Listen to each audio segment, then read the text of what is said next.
Hi ಎಲ್ಲರಿಗೂ ನಮಸ್ಕಾರ. Welcome to my channel. ನಾನು ಇವತ್ತಿನ ವಿಡಿಯೋದಲ್ಲಿ ಇವಾಗ ಅವರೆಕಾಳು ಸೀಸನ್ ಆಗಿರೋದ್ರಿಂದ ಇದ್ಕಿದ ಅವರೆಕಾಳು ಸಾಂಬಾರನ್ನ ಹೇಗೆ ಮಾಡೋದು ಅಂತ ತೋರಿಸ್ತಾ ಇದ್ದೀನಿ. ಮಾಡೋದು ಕೂಡ ಸುಲಭ, ರುಚಿ ಕೂಡ ಸಖತ್ತಾಗಿರುತ್ತೆ. ಅನ್ನ ಮುದ್ದೆ ಜೊತೆಗೆ ಸೂಪರ್ ಕಾಂಬಿನೇಷನ್. ಬನ್ನಿ ಹೇಗೆ ಮಾಡೋದು ಅಂತ ನೋಡೋಣ. ಮೊದಲು ಒಂದು ಮಸಾಲ ರುಬ್ಬೋದಕ್ಕೆ ಮಿಕ್ಸರ್ ಜಾರ್ ತೊಗೊಂಡಿದ್ದೀನಿ. ಮಿಕ್ಸರ್ ಜಾರ್ಗೆ ಒಂದು ಮೀಡಿಯಮ್ ಸೈಜ್ ಈರುಳ್ಳಿ ಹಾಕ್ಕೊಳ್ತಾ ಇದ್ದೀನಿ, ಒಂದು ಟೊಮೆಟೊ ಹಾಕ್ಕೊಳ್ತಾ ಇದ್ದೀನಿ, ಚಿಕ್ಕ ಸೈಜ್ ಟೊಮೆಟೊ, ಸ್ವಲ್ಪ ಕೊತ್ತಂಬರಿ ಸೊಪ್ಪು, ಒಂದು 5ರಿಂದ 6 ಎಸಳು ಬೆಳ್ಳುಳ್ಳಿ ಹಾಕ್ಕೊಳ್ತಾ ಇದ್ದೀನಿ, ಒಂದು 1/4 ಇಂಚಾಗುವಷ್ಟು ಶುಂಠಿನ ಹಾಕ್ಕೊಳ್ತಾ ಇದ್ದೀನಿ. ಶುಂಠಿ ಜಾಸ್ತಿ ಹಾಕ್ಕೊಳ್ಳೋದು ಬೇಡ.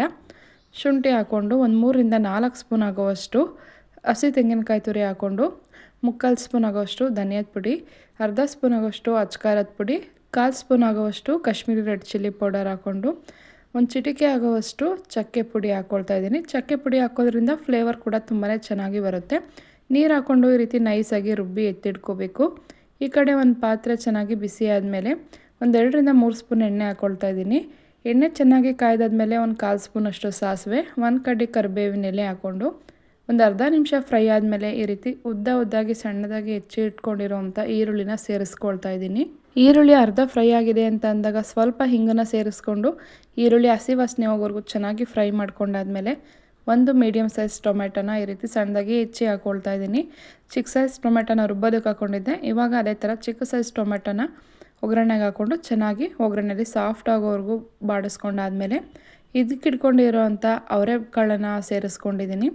ಸ್ವಲ್ಪ ಒಂದು ಅರ್ಧ ನಿಮಿಷ ಫ್ರೈ ಆದಮೇಲೆ ಉಪ್ಪನ್ನ ಸೇರಿಸ್ಕೊಂಡು ಒಂದು 2 ನಿಮಿಷ ಒಗ್ಗರಣೆಲೇ ಈ ರೀತಿ ಒಂದು ಲಿಡ್ ಕ್ಲೋಸ್ ಮಾಡಿ ಚೆನ್ನಾಗಿ ಫ್ರೈ ಮಾಡ್ಕೋಬೇಕು.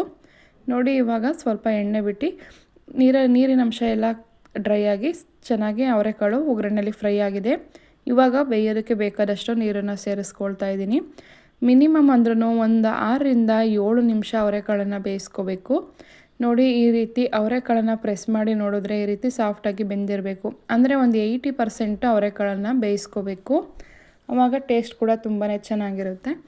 ಇವಾಗ ರುಬ್ಬಿಟ್ಕೊಂಡಿರೋವಂಥ ಮಸಾಲಾನ ಸೇರಿಸ್ಕೊಳ್ತಾ ಇದ್ದೀನಿ. ರುಬ್ಬಿಟ್ಕೊಂಡಿರೋಂಥ ಮಸಾಲಾನ ಸೇರಿಸ್ಕೊಂಡು ಚೆನ್ನಾಗಿ ಒಂದು ಸಲ ಮಿಕ್ಸ್ ಮಾಡ್ಕೋಬೇಕು.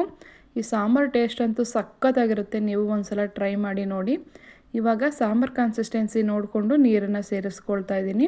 ನೀವು ಸಾಂಬಾರು ಗಟ್ಟಿ ಅಥವಾ ತೆಳುವು ನೀವು ಸಾಂಬಾರು ಕನ್ಸಿಸ್ಟೆನ್ಸಿ ನೋಡಿಕೊಂಡು ನಿಮ್ಗೆ ಎಷ್ಟು ಬೇಕಷ್ಟು ಅಷ್ಟನ್ನು ನೀರನ್ನು ಸೇರಿಸ್ಕೊಳ್ಳಿ. ನೋಡಿ ಅವರೆಕಾಳನ್ನು ತುಂಬ ಸ್ಮ್ಯಾಶ್ ಆಗೋವರೆಗೂ ಬೇಯಿಸ್ಕೋಬಾರ್ದು. ಈ ರೀತಿ ಬೇಯಿಸ್ಕೊಂಡು ಚೆನ್ನಾಗಿ ಒಂದು ಸಲ ಮಿಕ್ಸ್ ಮಾಡಿಕೊಂಡು ಕುದಿಯೋದಕ್ಕೆ ಬಿಡಬೇಕು. ನೋಡಿ ಇವಾಗ ಚೆನ್ನಾಗಿ ಕುದೀತಾ ಇದೆ. ಇವಾಗ ಕುದಿಯುತ್ತಲ್ಲ ಆವಾಗಲೂ ಕೂಡ ಅವರೆಕಾಳು ಸ್ವಲ್ಪ ಬೇಯುತ್ತೆ. ಅದಕ್ಕೆ 80% ಒಗ್ಗರಣೆಯಲ್ಲಿ ಸ್ವಲ್ಪ ನೀರು ಸೇರಿಸ್ಕೊಂಡು ಅವರೆಕಾಳನ್ನು ಬೇಯಿಸ್ಕೋಬೇಕು. ಇವಾಗ ನೋಡಿ ಚೆನ್ನಾಗಿ ಮಿಕ್ಸ್ ಮಾಡ್ಕೊಂಡಾದ್ಮೇಲೆ ಮೊದಲೇ ಅವರೆಕಾಳು ಬೇಯೋದಕ್ಕೆ ಹಾಕಿರ್ತೀವಿ. ಇವಾಗ ರುಚಿ ನೋಡಿಕೊಂಡು ಉಪ್ಪು ಸಪ್ಪೆ ಅಂತ ನೋಡಿಕೊಂಡು ಸಪ್ಪೆ ಆಗಿದ್ರೆ ಸ್ವಲ್ಪ ಉಪ್ಪನ್ನ ಸೇರಿಸ್ಕೊಂಡು ಚೆನ್ನಾಗಿ ಒಂದು ಸಲ ಮಿಕ್ಸ್ ಮಾಡಿ ಈ ರೀತಿ ಸುತ್ತ ನೊರೆವರೆಗೂ ಕುದಿಸ್ಕೊಂಡ್ರೆ ಇದಕ್ಕಿದ ಅವರೆಕಾಳು ಸಾಂಬಾರು ರೆಡಿ. ಬಿಸಿ ಅನ್ನ ಮುದ್ದೆ ಜೊತೆಗಂತೂ ಸಖತ್ತಾಗಿರುತ್ತೆ. ನೀವು ಒಂದು ಸಲ ಇದೇ ಮೆಥಡಲ್ಲಿ ಟ್ರೈ ಮಾಡಿ ಟೇಸ್ಟ್ ಹೇಗೆ ಬಂತು ಅಂತ ಕಮೆಂಟ್ ಮಾಡೋದನ್ನು ಮರಿಬೇಡಿ. ಅದಕ್ಕಿಂತ ಮುಂಚೆ ನನ್ನ ಚಾನಲ್ನ ದಯವಿಟ್ಟು ಸಬ್ಸ್ಕ್ರೈಬ್ ಮಾಡ್ಕೊಳ್ಳಿ. ವಿಡಿಯೋ ಇಷ್ಟ ಆಗಿದ್ದರೆ ವಿಡಿಯೋಗೊಂದು ಲೈಕ್ ಮಾಡಿ, ಫ್ರೆಂಡ್ಸ್ ಫ್ಯಾಮಿಲಿ ಜೊತೆ ಶೇರ್ ಮಾಡಿ. Thank you for watching my video.